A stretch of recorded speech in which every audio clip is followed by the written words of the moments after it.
Bom dia!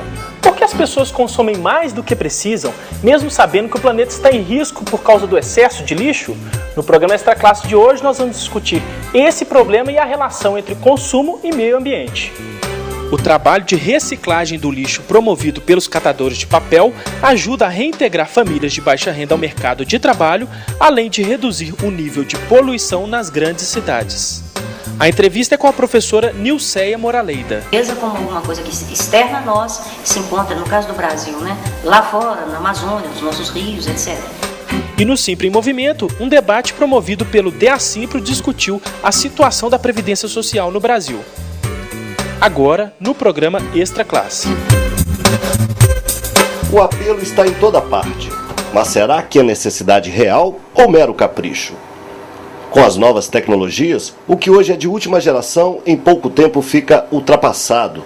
E na mesma proporção, aumenta o descarte do lixo, material que tem destino certo, os aterros e lixões das grandes cidades.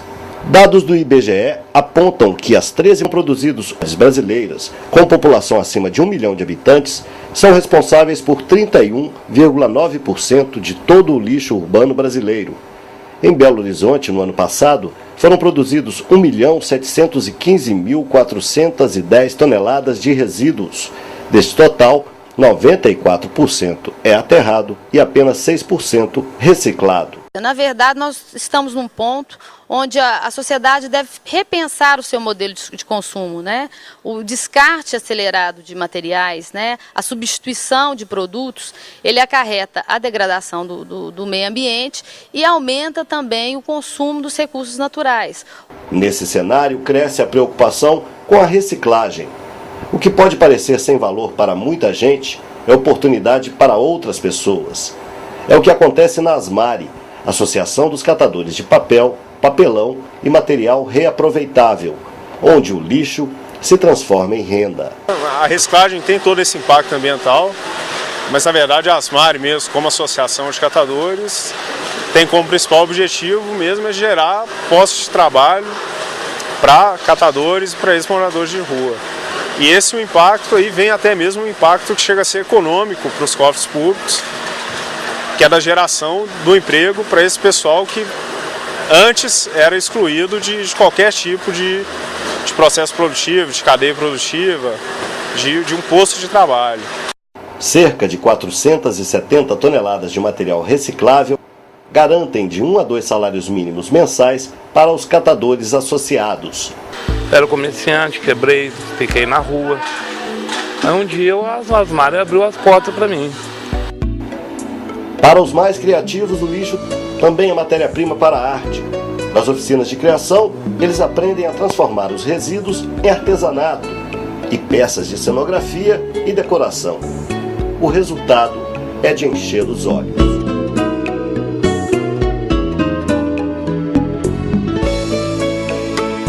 Hoje eu sinto orgulho de trabalhar nas Asmari, sinto orgulho de servir meus colegas. Então as Asmari é tudo para mim. Se não fosse as Asmari, talvez eu seria hoje um assaltante ou um mendigo.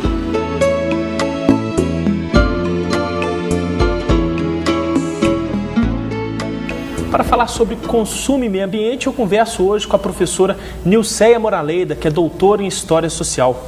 Bom dia, Nilceia, tudo bem? Bom dia. Professora, historicamente, como que as sociedades têm lidado com a questão do consumo? Falando de maneira muito rápida, a gente pode situar essa questão em 3 momentos.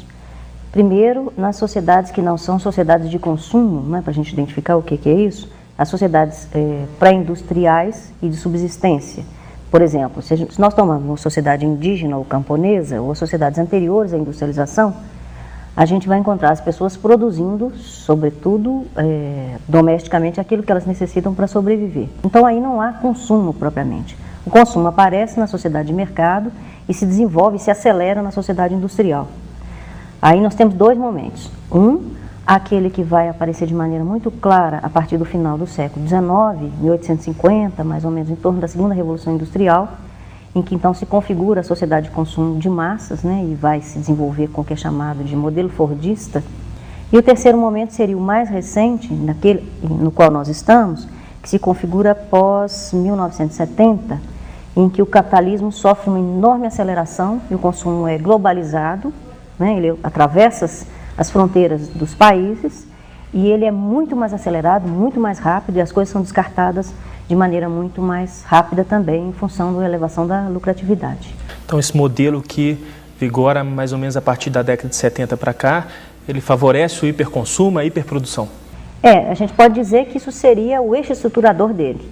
Tá? Na verdade, o capitalismo do final dos anos 70, e coincide com o que é chamado de período neoliberal, em que a gente tem uma situação de desregulamentação no mundo, para que os capitais circulem, para que o dinheiro circule, né, o dinheiro da financiarização e as mercadorias que vão ser consumidas mundialmente. Então, a gente tem um processo de aceleração disso tudo com o que é chamado, inclusive, de produção flexível.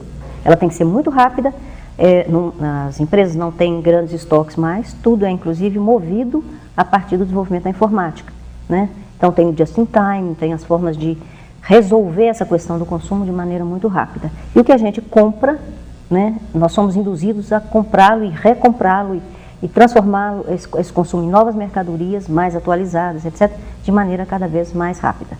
Agora, professora, qual que é o impacto desse modelo no meio ambiente?